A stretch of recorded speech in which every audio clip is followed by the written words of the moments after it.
There we go. All right. Hello, Tessa. Hello, Julia. Yeah. Right. I would like to start by asking you why you joined Climate Cultures.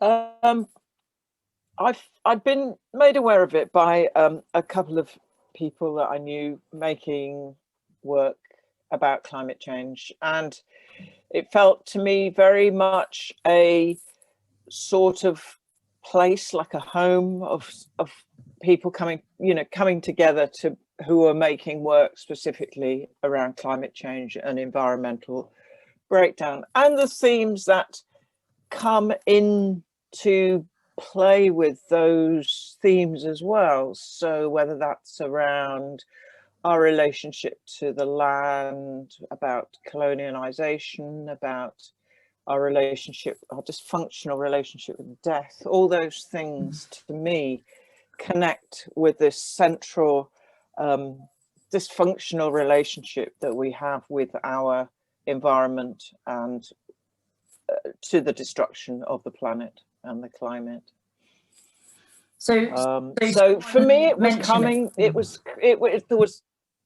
There was a feeling of kind of coming inside something that was welcoming and thinking along the same lines. And my work at that, I've been making work for a few years now around climate change, and I think the point where I joined Climate Cultures was at a point where that had kind of geared up quite a lot, because I'd been on a Dark Mountain course in May 2019, and I think in sort of life and art I made some big some kind of leaps forward in a way as a result of that quite transformative residential course. Okay, great. What can you tell me anything that, I don't know if you can reveal what the Dark Mountain course is, or I don't really know much about it. I've heard of it. I don't know anything. Okay, the Dark Mountain project was established about 11 years ago now by Paul Kingsnorth and Dougal Hind, and it sort of grew outward from a thing they wrote called the Uncivilization Manifesto. So it's really about a creative, philosophical, educative way of approaching the situation that we are in around climate change and how we respond to that. It's not an activism grouping as per se, but it does include a lot of people who are also activists. But Dark Mountain isn't the place where you go to do your activism. It's more the place where you go to face the darkness together and find ways to shine light, I suppose, in that darkness through art and through they organized some festivals in the early years, people physically coming together to share work. They have a publication, biannual publication, which is anthology of writing, usually on a theme. And also Dark Mountain to me also felt very much like coming home at the time when I was in a state of quite a lot of anguish, I think, at the point when I found the Dark Mountain project, and it felt like a place of kind of challenge, but also comfort to find to be able to have those conversations and to have difficult conversations, but in a way that felt humble and true. Around those conversations. So before Dark Mountain, had you dabbled in climate change themed work at all, or was that your ignition to go into it? No, I've been making. It's one of those things where it's almost like something you started, a tune you'd heard for a long time, but you started to listen to it. And I'd really started making work in, I suppose, 2013, 2014. Okay. A piece of work that I knew with my collaborator, who's a circus artist,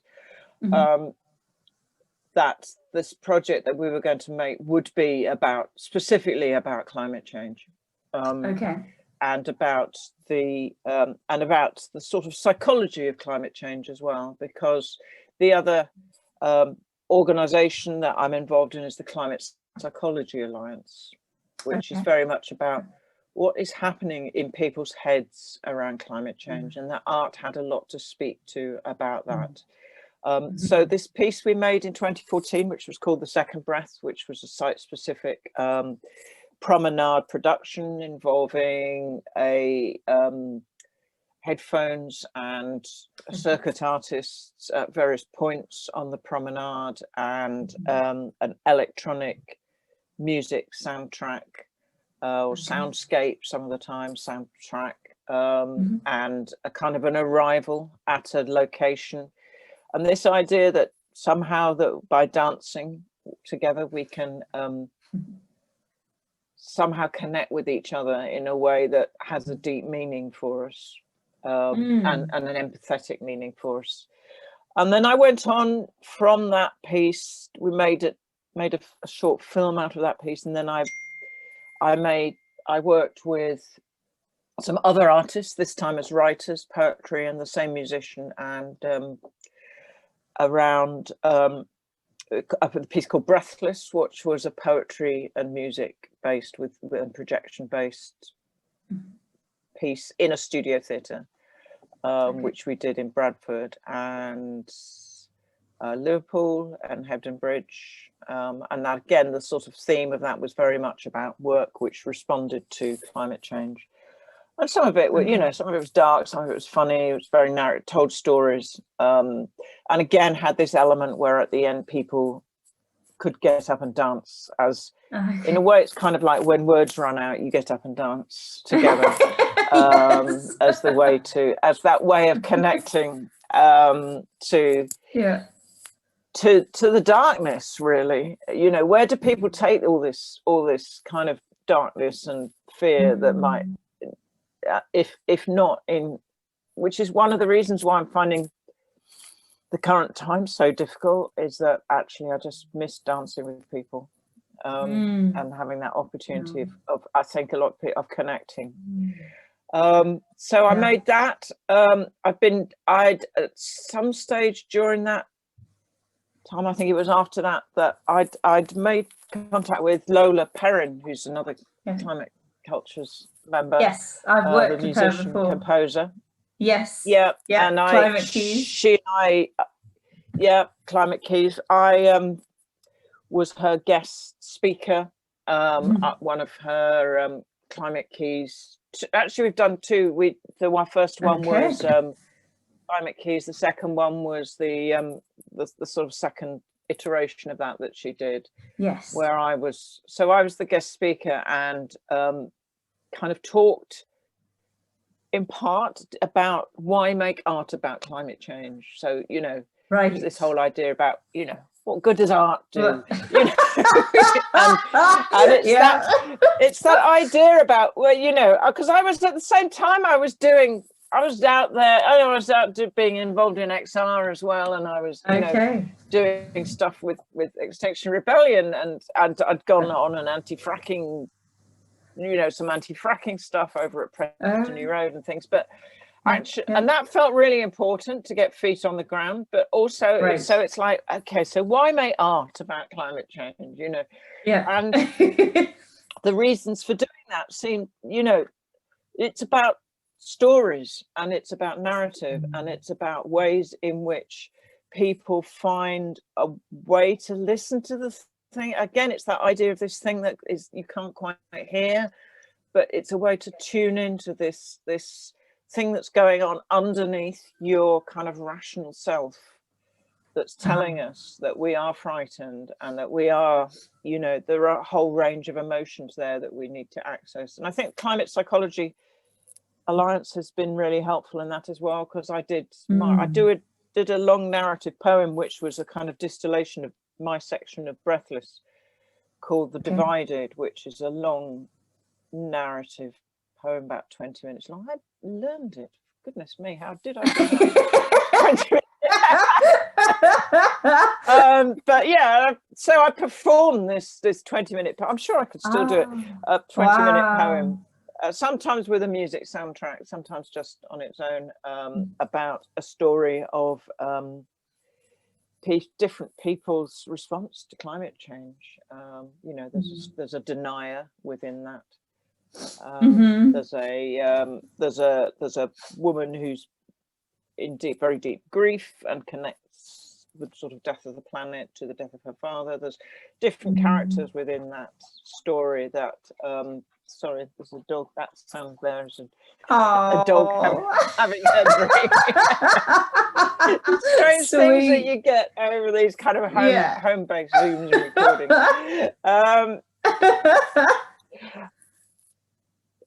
Yeah, we'll have to explain these strange sound effects. That's all right. No problem. So I've been making work and sharing work and more latterly just writing poetry, and performing poetry around climate change. And I think a bit more than a year ago, about sort of 15 months ago, one of the things I did after the Dark Mountain project was I made two decisions. One was that I was going to give up my job. So I had a part-time job as exec director as a theatre company. So I thought, I'm going to give up my job and become a full-time creative artist.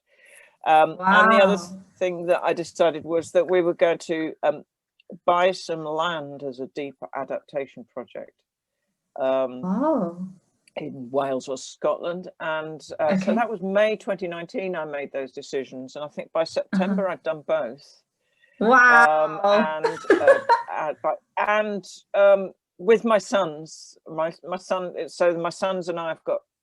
There's another whole story which I'll tell you about with this land up in Scotland. But that I'd left my job and I'd applied to the Arts Council for a grant for a scheme called Developing Your Creative Practice, and to my absolute amazement, I got it, which was, you know, I was gobsmacked because it's so competitive. But the idea of my practice was going to be around how we can access stuff that's going on maybe in the shared unconscious around climate change and all sorts of other things, but how we can make truly co-created work, particularly in theatre, through a number of sort of techniques that genuinely kind of drill down into what people are thinking or feeling underneath that surface.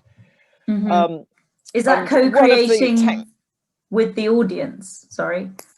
Well, yeah, my initial idea was wanting to explore sort of community theatre, really, and how you could co-create work with a community, taking ideas from that are genuinely coming from those kind of deeper ideas. And unfortunately, with lockdown, I wasn't able to follow through on particularly the co-creational aspect of that, because we weren't able to get together in a studio or in a community hall or anything. I was going to work with a company called Slung Low. But what I had started off doing was a thing that I've been interested in for a long time called social dreaming, which it's a sort of it's used mostly in the psychosocial field by academics and psychosocial researchers, and it's a way literally of sharing dreams within a group, in a way that that the dreamer, not the dreamer, is the it's about the dream and not the dreamer. So it's not about analyzing dreams or reflecting on dreams as a reflection of what the individual is happening, but the individual shares the dream in the thing called the matrix, and that may trigger another association or another dream that somebody else remembers. So it becomes, you weave during the course of about an hour a tapestry of things that just kind of bob to the surface of people's consciousness. Right. I kind of tend to think of it as like untethering things that are tethered to the bottom of a lake and they bob to the surface. Right. When I'd been sort of involved in social dreaming over a few times, and we'd done some after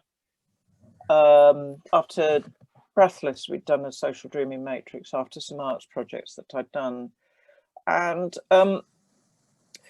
it felt very much like the creative process to me. It felt like those sort of early days, if you spend time with some artists at the early days in the studio with the artists, when you're just really riffing on stuff and you're not quite sure where it comes from, but you're riffing off each other. You're kind of doing a fair level of free association combined with some research, combined with and that things come together and start to gel, and it's which is a genuinely collaborative co-creation approach. And I wanted my idea had been I wanted to look into how we might use social dreaming to create work, particularly about climate change and what people were really thinking, feeling, you know, what was it there in the unconscious, in the shared unconscious.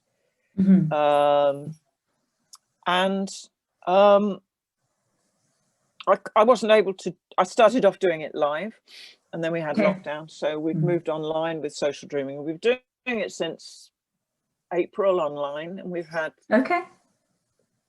quite a few iterations, sort of core group of people, and there's a lot been coming through those matrices, lots of, and actually really interesting to look at how the images that we're sharing change as time. And I think it's a really interesting record anyway of the you know, from April 2020 through to the present time, just what is going on in people's subconsciouses, our shared subconsciouses.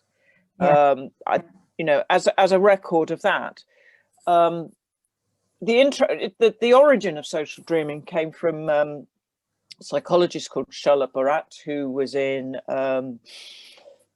Germany in the 1930s, and she started collecting dreams from clients, most primarily Jewish clients, about what was happening in their mind, you know, to start to map what was happening in their minds and in their unconsciouses about the kind of increasingly authoritarian state, the increasing state of threat to the Jewish population, the kind of level of control that they were starting to feel around the state. And when she went back, and I mean, she looked at her notes after the war when she was in New York, and she went, wow, these dreams as a collection, as collectively foreshadow what was going to happen, foreshadow what was coming. You know, and it is about the collective narrative in the dreams rather than the individual ones. So for me, doing this social dreaming experiment has been important, or as a kind of psychosocial experiment over this time, and as a record of this group of people, what we're going through collectively. But also I've done quite a lot of writing out of the back of it, and one of the things that I've invited people to do is to share images or writing or things that might come in the, you know, the days after the matrix, and I've written quite a lot of stuff from that, I find it quite an interesting creative process because it's unlocked things in ways that you don't necessarily know it's going to, and it's I think I've changed the way I write as the months have gone on as well. And it is about climate change, but I think one of the things that's really interesting for me is there's this kind of level of panic around at the moment. You know, Greta Thunberg told us to panic, and panicking we are, but we're panicking about something completely different. Yes. And I you know, I'm sure, which is scary stuff anyway, but you know, actually the level of panic that we're feeling about this, when we didn't panic, when we haven't panicked so far about the climate, right, I think is really interesting. And I think there may be an element of displacement going on from, again, something that's happening in our unconscious around the fear that we feel for our planet, that is being also channeled into our fear for the pandemic, which of course is part of the same story, because it's about, you know, it's about our breakdown with the natural world. Yeah. Do you think it's good that so that's panicking? I don't know. I don't know that it's good that they're. I think it's good on one level in that we've shown we can do it. We can shut things down if things get bad enough, right? And we can think the unthinkable. We can imagine the unimaginable if things get bad enough. Right. I think the level of panic in and of itself is not is not necessarily productive. I think we need to take a more balanced view on where we are and where we sit in history with this and other pandemics and the rest of it. And I think you know, I myself aren't actually remotely scared of the pandemic, but I remain pretty scared about the state of the planet. Right. You know, partly just, I think, because those of us who have done the work of sort of like psychological work on ourselves and as groups and with each other around fear and learning how to manage that fear and to be humbled by it whilst trying to be constructive and face difficult truths. I think a lot of the work, we've done some of that heavy lifting psychologically somehow, or particularly through art, I think. And I think I think people who are panicking most are people who've never had to think about the end of life as we know it. Right. Yeah. And you've talked a lot about darkness and death and things like that as well. So do you gravitate towards that, or do you like to dive into that as a kind of for your work? I think it was the starting point of the work that I was doing on climate change. I think the person I was collaborating with, Mish Weaver, who's a circus artist, and myself did actively embrace the dark in the second breath, in a way that was deliberate and unflinching and sort of, we were reading both of us Smile or Die by I can't remember what she's called now, the author, but the idea that sort of we all have to go around being happy, and that if we're not, somehow anything bad that happens is our fault. The sort of like the relentless positivism. It felt like a kind of a welcome release from that. And I think the thing about darkness is that it's one, you know, light, you have to have light and darkness. To find the light, you have to face the darkness.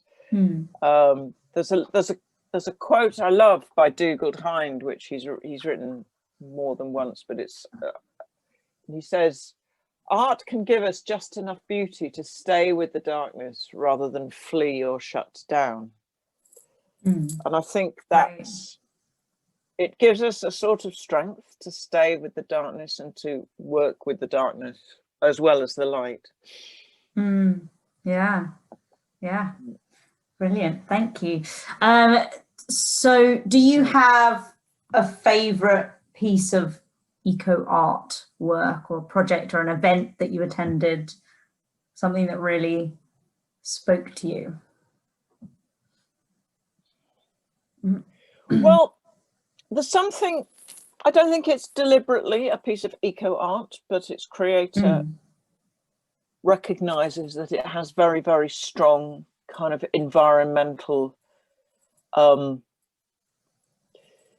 themes and undertones. And that's a piece called The Feeling of Going, which is a full-length dance piece, which was created, I think, something like 2016, maybe, by a choreographer called Ben Wright. And he created it in Sweden with an opera company and a dance company on a massive stage. And I haven't seen it live because there's only a film of it, and I've seen the film of it, but the film was properly filmed, and I've seen it on the big screen twice. And I found even the film of it, and I don't generally find dance translates that well into film, but even the film of it, I found immensely moving. I mean, to the point of, you know, one of those things that you have a lump in your throat at the end. Yeah. And it's to attract. It's sung. It's as I say, it's a full-length dance piece. It's in 2 acts, and it's got a soundtrack by Jonsi, who was the lead singer from Sigur Rós, and it's a orchestration, full orchestration of his album called Go, an extension. So it's been rearranged for full orchestra, opera singers, and it's the most. I just found it such a moving piece, and it was really about, it sort of has all kind of overtones of A Midsummer Night's Dream, going out into, it has a dreamlike quality about it, going out into away from civilization, into the environment, meeting all these kind of mythical creatures, and creatures that just do represent all the kind of non-human in us, and facing death, facing facing things that happen out there and that are part of the natural life cycle. And I think that's what it was about, really. It was about the natural life cycle and how we live within it. I've actually seen it twice on the big screen, because it was shown at the Hebden Bridge Arts Festival last year, and then it was shown again at another cinema nearby. So I went back to see it because I'd loved it so much, and now I've got the DVD. But my feeling is that if I'd seen it live in the theatre, it would have been like one of those pieces that would have been up there in my top, possibly my top 3 moments at the theatre, you know. But but as I say, even on the film, it's pretty high up there, and it's a very beautiful piece. So it's called The Feeling of Going. Feeling of Going. Brilliant. Okay. Yeah. So you said it's not specifically about climate change, although there are kind of overtones of that. Do you think that's better, or do you think that the climate change art should be overtly in your face about climate change? I've had this conversation a lot with people when making work about climate change, and I remember having it with the very first project of called The Second Breath, when I had the conversation with Miss and go, everyone tells you that doing a piece and sort of subtitling a piece about climate change is, the kiss of death. People would do. So we kind of deliberately didn't use that phrase. We used other phrases which were about, just looking at the poster of what we did for Breathless. We just found other ways of talking about it, really. Having said that, I mean, obviously Lola's work is very, and I would say Lola's work is another one of my favorite things as well, because you know, her work is so, it's very accessible but also very affecting and kind of like so immersive. You know, you really sort of sit inside her work when you're listening to it, and I think that's one of the things that is really important, to surround, not to sort of preach at people, but to somehow immerse them in the work. It's why we did the first project with headphones, so that people would really be immersed inside the work. I think it can be problematical to label things as climate change work. For getting to the wider audience. Sure, you'll get lots of, you know, climate activists coming along, but you want, I think, for getting to the wider audience that you want to somehow bring into a different way of thinking, then I think it's better to sort of find other ways of describing it. Who do you find? Yeah, go on. I think even if you sort of like say environmental themes, or, you know, about our relationship with the planet. I mean, I work the theatre company that I used to work with. We did a show called How to Save the Planet, which was actually very popular, but that was part of a sort of series of sciencey kind of science education kind of shows. So yeah, I think there's different ways of going about it. Yeah. Who do you find comes to your pieces that you've put on? Is it the climate activists, or is it the people who've never thought about climate change before? Or? Well, I think in terms of the stuff that the stuff that I've done locally with Lola, it's been primarily climate activists, but again, it was very much marketed as a climate piece. I think something like Breathless or The Second Breath was it was probably a combination of people who were interested in environmental themes and people who enjoyed site-specific theatre or poetry, or, you know, there was a kind of mixed arts audience there. I've also recorded with my son, who was the musician on both those pieces. We've recorded some work called Another Breath, and we did a performance of that at a festival in Sheffield last year. I'm trying to remember October 2019, and that was kind of like more new music. That was marketed through the kind of new music kind of sort of electronic music. It was an electronic music festival, and so it was marketed as electronic music with poetry. And not as climate related at all. It was just that's what they got. That's brilliant. And you said that you've got some land with your sons in Scotland, is that right? So my future is I'm moving to Scotland at the end of this month. And we bought this land last year, and it sort of came out an idea that we wanted to create a sort of deep adaptation project, really. Somewhere that people could come and grow food. We'd do some rewilding there. We might, you know, gradually over time build a kind of intentional community. But I had very much the sense that I wanted it to be somewhere where people could come to have those kind of conversations around a campfire, you know, to actually come and have those facing difficult truths kind of conversations around a campfire and kind of connect with each other. And one of the things I really want to do now is to bring artists to the land, to invite artists to make work, so residencies on the land, and make work in response to the themes of what we're doing there and the land, however the land speaks to them. So that's sort of land-based art, I think, will be quite a big part of my next development this year. Is that what you're working on at the moment? Well, not really working on. Well, I am working on things. I'm not. But yeah, it's kind of like in development. I've got a number of things. There's a thing that I'm doing with a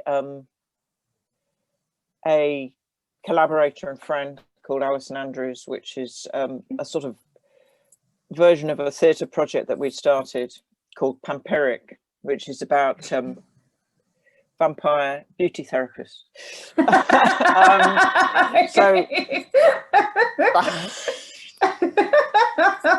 Yeah, as you do. It's really about intergenerational injustice, which includes climate themes. So it's about, you know, the older generation of the immortals, you know, in search of eternal youth at the expense of the younger generation. Right. So there is a kind of sense of climate environmental and intergenerational injustice as one of the kind of serious themes underpinning that piece. So that's what I'm working on at the moment, mostly, just because we can do that online, and we've done videos and podcasts and things. So the things that are in development is there's a dance artist in Ireland that I'm sort of developing some ideas with. She's also very committed. Rita McCarlo, actually, is she a Climate Cultures maybe Climate Cultures member? I'll have a look. Yeah. Anyway, so we're talking about a project which is kind of slowly coming along.